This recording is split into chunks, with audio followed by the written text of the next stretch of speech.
Welcome back to the channel. In today's video, we're going to be discussing Milk Cookie here. I've got him at a level 70, we've got him at a 1-star promotion, and I've got his magic candy at plus 12. Checking out the magic candy skill here, we've got Noble Resolution on a 12-second cooldown.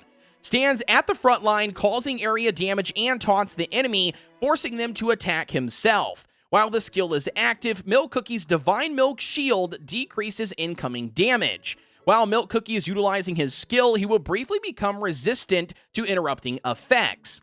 At the end, Milk Cookie removes all debuffs and heals HP equal to a portion of the damage he blocked. And on his base skill, as we see here, it says plus 50% damage resistance over 5 seconds. The single hit damage is going to be 403, and then the taunt itself is going to last for 5.8 seconds. And then additionally here with the magic candy, we've got healing being provided by 37.6% of the damage blocked with the shield. We've got bonus skill damage of 86.3%, and then the debuff resistance only on himself is going to be an additional 10.7% for 10 seconds. And then last but not least, once you've achieved the plus 10 on his magic candy, the effect is going to be Milk Cookie deals more damage with his regular attacks, and then now true damage is going to be done relative to max HP of Cookies by 1%, and then other enemies by 20% of the overall attack. Man, oh man, we essentially have 7 different mechanics in total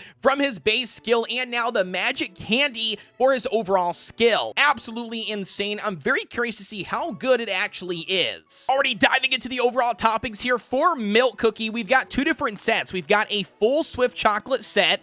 Again, you're going to be focusing on as much damage resistance as you possibly can via substats alongside the additional cooldown. Both of these are going to be ideal here so they can utilize their skill more often while still making sure they stay alive. The second set we've got, that's going to be a full solid almond set, just trying to snack up as much damage resistance as we possibly can to make sure that they do stay alive as a frontline unit. Already diving into the story mode for 1430, we're going to just be trying to go up against the final boss in episode 14. Already officially diving into the overall stage, we're just going to let it play out here on auto at a 1.5 times speed. I'm not exactly sure how well this is going to do. Ideally here for this composition, I would normally be running Wildberry Cookie here instead of Milk.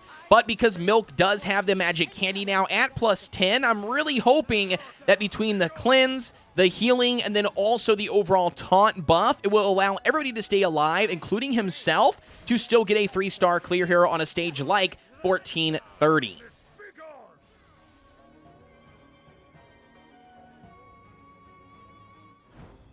Alrighty, here we go. It's officially starting off. He's already got a good amount of injury already stacked on him at 11. You can see here that he does got these debuffs. Boom, they're instantly gone utilizing his skill. So again, very, very nice with that overall cleanse. He's almost dead though. He might end up dying here. We've got the boss at approximately about half health now. Hopefully he can stay alive. Can Cream Unicorn save him before he ends up bopping and dying? Or that injury finally catches up to him, man. We've got a stack of 14 already of injury. Oh, we didn't get the 3-star clear here. He did end up getting killed right off the bat. Again, we are running it on auto, so I 100% think that we could definitely get this if we were running it on manual, utilizing Milk instead of Wildberry Cookie. Now, I'm going to be 100% honest with you guys. When it comes to PvE side of things, Milk Cookie has a lot of competition. I mean, he literally has Hollyberry as an ancient, Wildberry Cookies, Strawberry Crate, Financier, Crunchy Chip, Purple Yam, Wildberry, Dark Cacao. You literally have an abundance of really strong tanks and frontline defense units. And so I definitely think that it's going to be a lot harder for us to find the perfect composition or where Milk Cookie excels above the other ones. Can he be used? Absolutely, especially at a plus 10 magic candy, but is he the best? I would honestly differ to say no. It's probably not going to be the best cookie to choose overall, at least at the current state of the game. Alrighty, so then bringing us into PvP here, let's check out this team composition. We just went ahead and took out Wildberry Cookie on the Vampire Espresso comp. I threw in Milk Cookie here, utilizing Financier in the front, Espresso in the center, Cream Unicorn, and Vampire in the back. We've got the Old Pilgrim Scroll, the Monocle, and then also the Jelly Watch. Alrighty, so for some arena runs, I'm going to be swapping his toppings over to the full Swift Chocolate set, taking advantage of the 25% damage resistance via the substats, 19.7% here for the overall cooldown. Hopefully, being able to utilize his skill more often will allow us to take advantage of that initial heal, the damage resistance, and then also the true damage. Alrighty, so picking on the very first person here on my friends list, we've got Bruhface once again. They're going to be running the 2-1-2 composition for Vampire and Espresso, literally running the exact same team except with Wildberry Cookie instead of utilizing Milk. They've got the Old Pilgrim Scroll, the Monocle, and then also the Jelly Watch. Already so officially diving into the overall match here up against a Bruhface. Again, the only difference here is going to be they're utilizing the tried and true Wildberry, and I'm going to be swapping out Wildberry Cookie here for Milk. So let's see how well he does. We're running a full Swift Chocolate set. Keep in mind, so we do not have that max amount of damage resistance that you would need at the higher tiers in the overall arena. Let's be honest, every single player is pretty much running, full on, max damage resistance that you possibly can at the higher tiers. But I'm hoping that we can pull it out here with a full Swift Chocolate set. So we've got Financier and Milk Cookie running both Swift Chocolate, so hopefully utilizing their skills will allow us to carry over the survivability. So far, it's looking pretty good, man. It's looking pretty good. I'm impressed. I'm impressed. Look at this. Look at this. It didn't even bring us down halfway, even though we've got Cream Unicorn, did obviously die. Didn't even matter. Didn't even matter. The overall numbers here, we've got, 3.2 million for Espresso, 1.1 million on Vampire. Obviously, Cream Unicorn just got bopped. But anyways, not bad, not bad. Already diving into another team composition, we're going to be utilizing this time Milk and Financier in the front.